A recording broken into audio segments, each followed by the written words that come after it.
श्रद्धावंत उपासक उपासिकाएं, आज जो आपको बताने जा रहे हैं वह सील है। सील हमारे जीवन में कितना महत्व रखता है।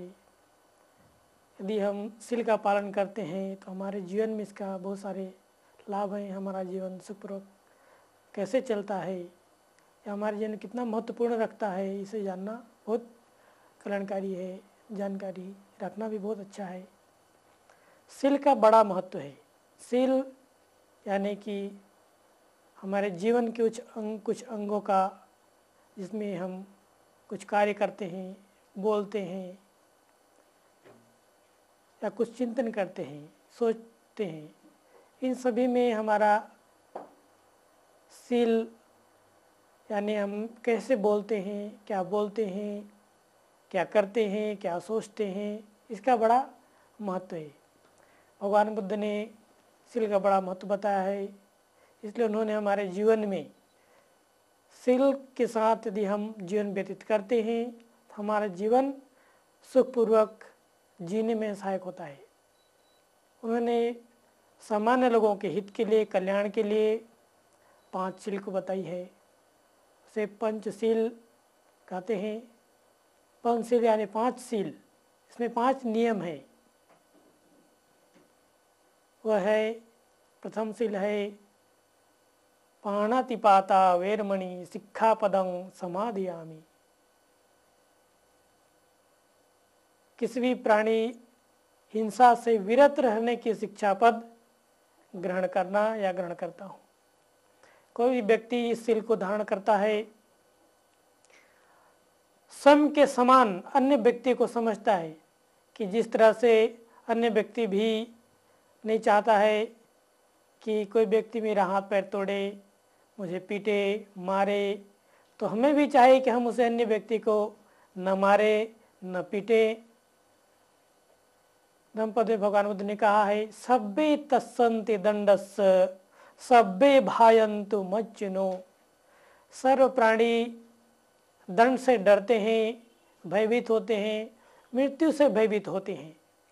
इसलिए हमें चाहिए कि हम किसी भी प्राणी की हिंसा नहीं करें। हम 3 प्रकार से हिंसा कर सकते हैं। स्वयं किसी की हिंसा करना, घात करना, हनन करना, या किसी को पैसे देकर करवाना, या किसी व्यक्ति यदि कर रहा है तो उसे चुपचाप देखते हुए रहना और उसके साथ सहयोग देना, ये अच्छा किया, इतना ही भी कहना, हिंसा करना होता है। इस तरह से हम 3 प्रकार से हिंसा कर सकते हैं। इन 3 प्रकार की हिंसाओं से विरत रहने की प्रतिज्ञा लेना पहला सील है। प्राणी हिंसा नहीं करना यह प्रथम सील है। यदि हम प्राणी हिंसा नहीं करते हैं तो हम अन्य प्राणी को अभय दान करते हैं। अभय दान कि वह प्राणी, वह व्यक्ति अपने ढंग से अपनी इच्छाओं के अनुसार जी सकता है, रह सकता है, स्वतंत्र जीवन यापन कर सकता है। हम भी स्वतंत्र जीवन यापन कर सकते हैं यदि हर व्यक्ति इस सील को पालन करे तो बड़ा मंगलकारी है। कोई व्यक्ति एक दूसरे से हिंसा नहीं करेंगे, दूसरे को नहीं मारेंगे, एक दूसरे को कष्ट नहीं पहुंचाएंगे, तो स्वाभाविक हमारे यह समाज हिंसा रहित समाज होगा और हम सभी लोग सुखपूर्वक जीवन यापन कर सकते हैं। यदि हम किसी को हिंसा करते हैं तो अन्य व्यक्ति भी हमें हिंसा करता है, क्योंकि यह प्रकृति का नियम है, कुदरत का कानून है कि जैसा बीज हम बोते हैं वैसा ही फल प्राप्त करते हैं। जैसा हमारी क्रिया है वैसी हमारी प्रतिक्रिया है।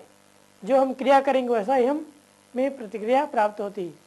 उदाहरण के लिए एक बॉल लीजिए, गेंद का बॉल लीजिए और उसको एक दीवार में, भित्ति में मारेंगे तो भित्ति से बॉल हमारी तरफ पुनः वापस लौट आती है।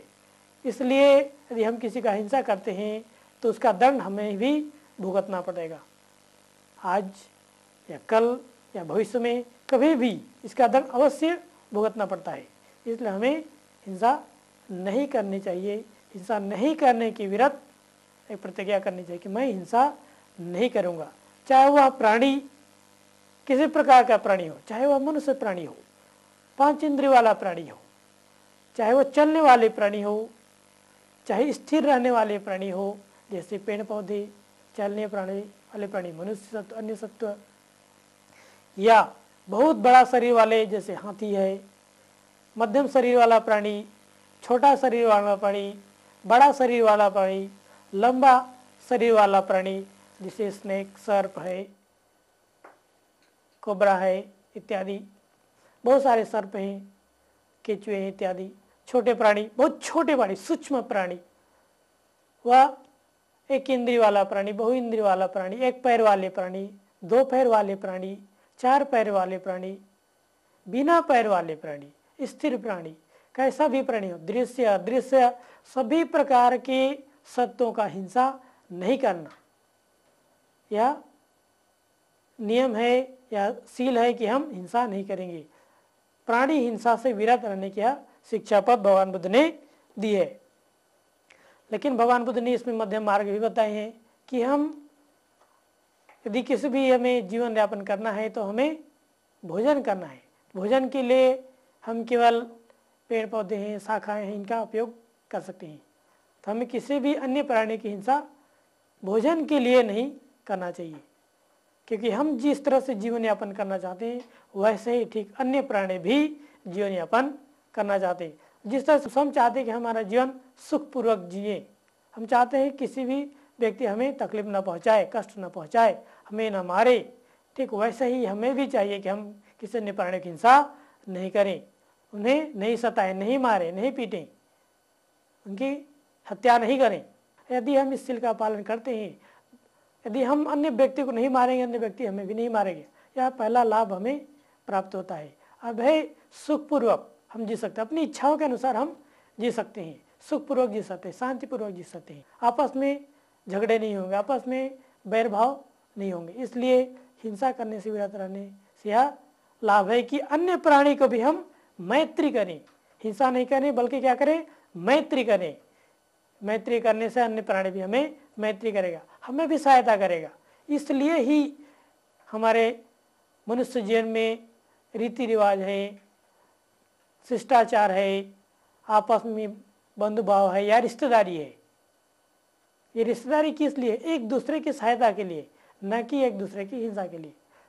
तो इसलिए पहला सील यह है कि हम एक दूसरे का हिंसा नहीं करें, हिंसा नहीं पहुंचाए, दूसरे को घात नहीं करें, दूसरे को तकलीफ नहीं पहुंचाए। दूसरा सील यह है अदिन्न दाना वेरमणि सिक्खापदं समादियामि। अदिन्न दाना, जो चीज हमारा नहीं है, जिसे हमें नहीं दिया गया है या दान में भी नहीं प्राप्त है, ऐसे चीजों को नहीं लेना, चाहे वह जंगल में ही क्यों ना हो, जंगल में हो, घर में हो, पहाड़ में हो, कोई भी चीज हो, किसी अन्य प्राणी का है, उसे हमें नहीं लेना है। क्यों? कि वह हमारे मेहनत का नहीं, हमारी मेहनत से या किसी ने हमें नहीं दिया है।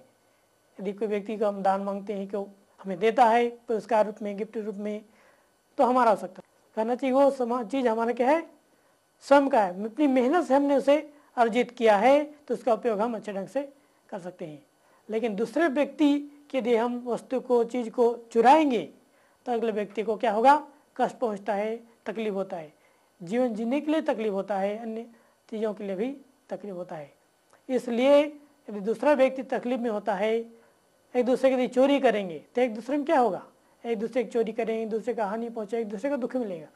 इसलिए हम चाहते हैं कि मेरा वस्तु, मेरा चीज़ कोई दूसरा व्यक्ति न ले, तो हमें भी चाहिए कि हम किसी दूसरे व्यक्ति की वस्तु या चीज़ को नहीं